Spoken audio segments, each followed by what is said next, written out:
좋은 아침입니다. 오늘도 겸손한 마음으로 또 기대하는 마음으로 하나님 앞에 나아가면 반드시 우리를 풍성하게 채워주실 것입니다. 데살로니가전서 5장 19절에서 28절 말씀 보도록 하겠습니다.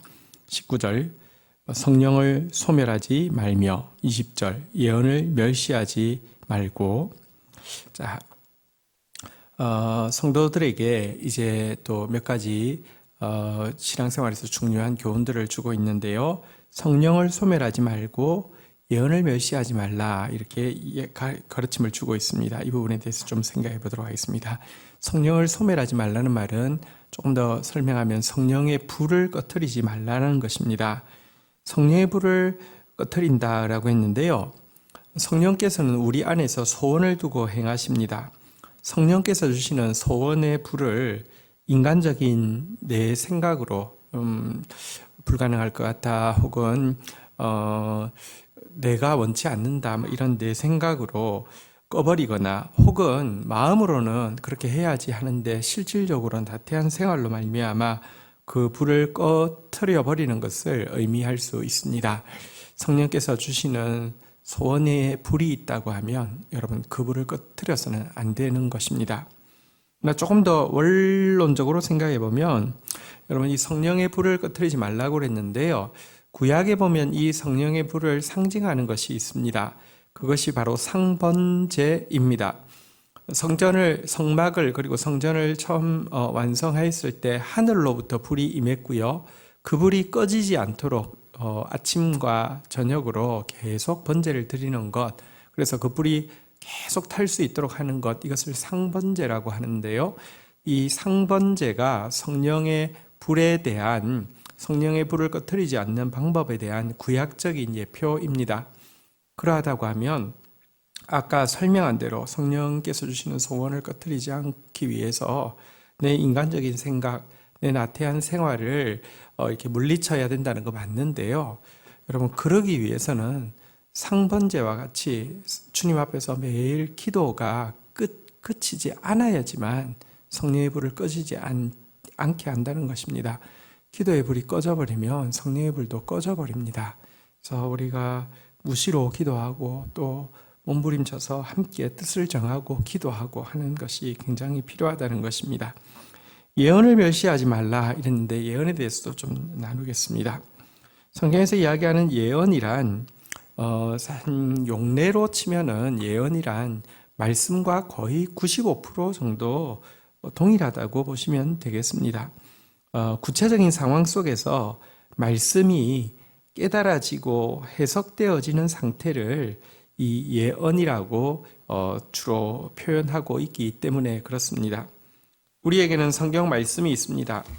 이것이 어떤 상황 가운데 깨달아지는 것, 또 어떤 상황 가운데 이해되어지고 해석되어지는 것, 이런 것을 기본적으로는 예언이라고 하고요. 그러나 이것만 있는 것은 아니긴 합니다.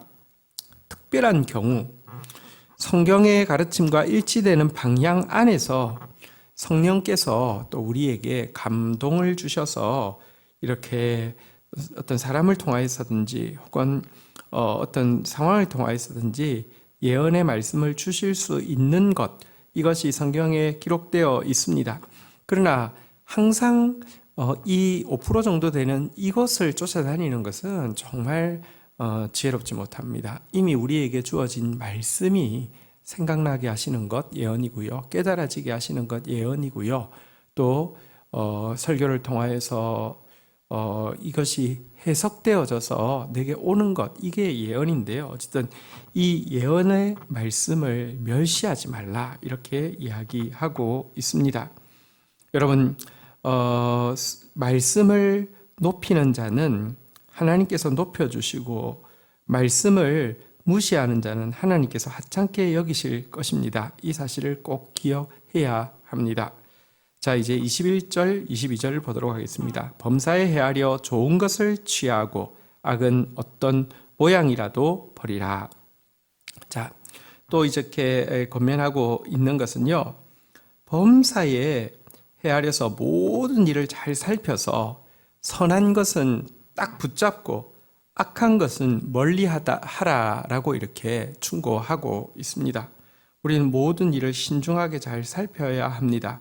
우리에게 주어진 시간, 우리에게 주어진 재화, 우리에게 주어진 건강은 제한된 것입니다. 내가 그것을 여기에 쓰는 것은 이쪽에 쓰지 못한다는 것을 여러분 전제합니다. 우리의 제한된 것 가지고 주를 위해서 살기 위해서는요. 그래서 모든 일을 잘 살펴야 합니다. 그래서 선한 것은 하나님의 창조 목적에 맞는 것은 굳게 붙잡아야 하고 악한 것은 타락하고 하나님과 관계없는 것들은 멀리하기 위해서 몸부림쳐야 합니다.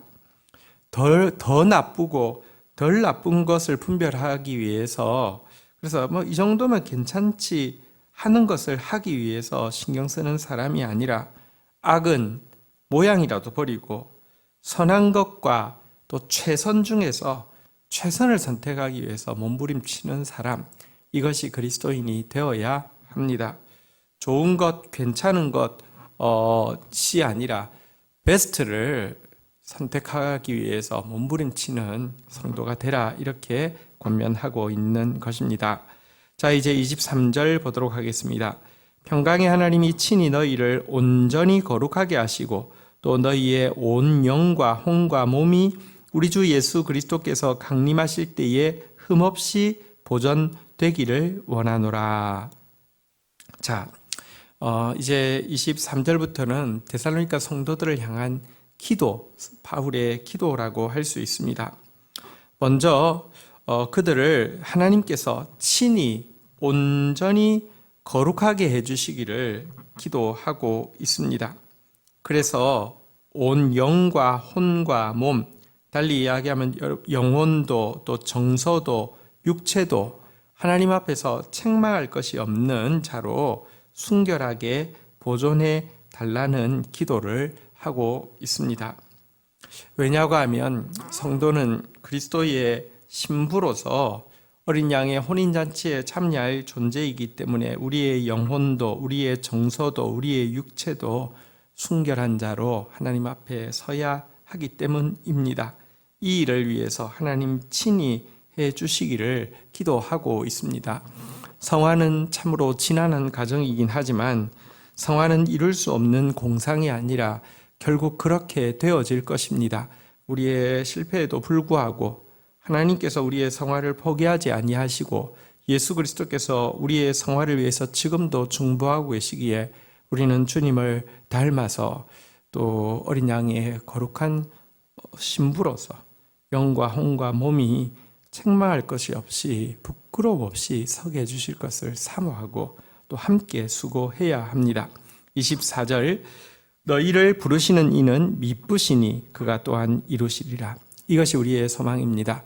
이미 우리를 불러주신 하나님, 예수 그리스도, 이분들 때문에 우리에게는 성화가 단지 희망사항이 아니라 이루어질 수밖에 없는 약속임을 선포할 수 있기 때문입니다. 하나님은 신실하신 분이십니다. 하나님은 포기하지 아니하고 우리의 성화를 이루어 주실 것입니다. 25절부터 보겠습니다. 형제들아, 우리를 위하여 기도하라. 여러분, 사실 지금까지의 내용을 보면 바울이 영적 아비로서 또 영적 어미로서 주로 공급자의 역할을 감당하고 있었습니다. 백성도들, 특별히 어린 성도들을 향해서 정말 그 본을 보이기도 하고 또 사랑으로 품기도 하고 또 희생하기도 하고 이것이 주로 바울의 역할이었는데요. 그래서 바울이 이 성도들을 위해서 기도하는 것은 익숙하지만 여기서 마지막에 형제들아 우리를 위하여 기도하라라고 하면서 기도를 부탁하는 모습은 일견 생경스럽게 보일 수 있습니다. 그러나 꼭 기억해야 합니다. 사람은 누구나 홀로 설 수 없습니다. 영적 지도자는 말씀 공급에 중요한 책임을 맡고 있지만 동시에 기도의 중요한 수요자이기도 함을 기억해야 합니다. 기도 없이는 말씀 사역자가 설 수가 없습니다. 저도 젊은 시절에는 내가 성도들을 위해서 기도해야지, 내가 성도들을 위해서 희생해야지, 이런 생각이 강했기 때문에 기도 부탁을 잘 안 하는 경향도 있었고, 거기에는 사실은 성도들이 기도해 주지 않아도 내가 감당할 수 있을 거다, 내가 내 앞가림 할 수 있을 거다라는 또 생각도 없지 않았습니다. 시간이 지날수록 정말 이런 생각은 만용이었음을 깨닫게 됩니다. 기도 없이는 절대 제가 설 수 없고요. 또 이 일에 성도들의 정말 강력한 중보가 필요합니다. 저를 위해서 기도해 주시기를 간구합니다. 기도의 빚을 제가 지지 않고는 제가 이 사역을 감당할 수가 없습니다. 기도를 부탁드립니다. 자, 26절 부터 보겠습니다. 거룩하게 입맞춤으로 모든 형제에게 문안하라. 내가 주를 힘입어 너희를 명하노니 모든 형제에게 이 편지를 읽어주라. 28절 우리 주 예수 그리스도의 은혜가 너희에게 있을지어다.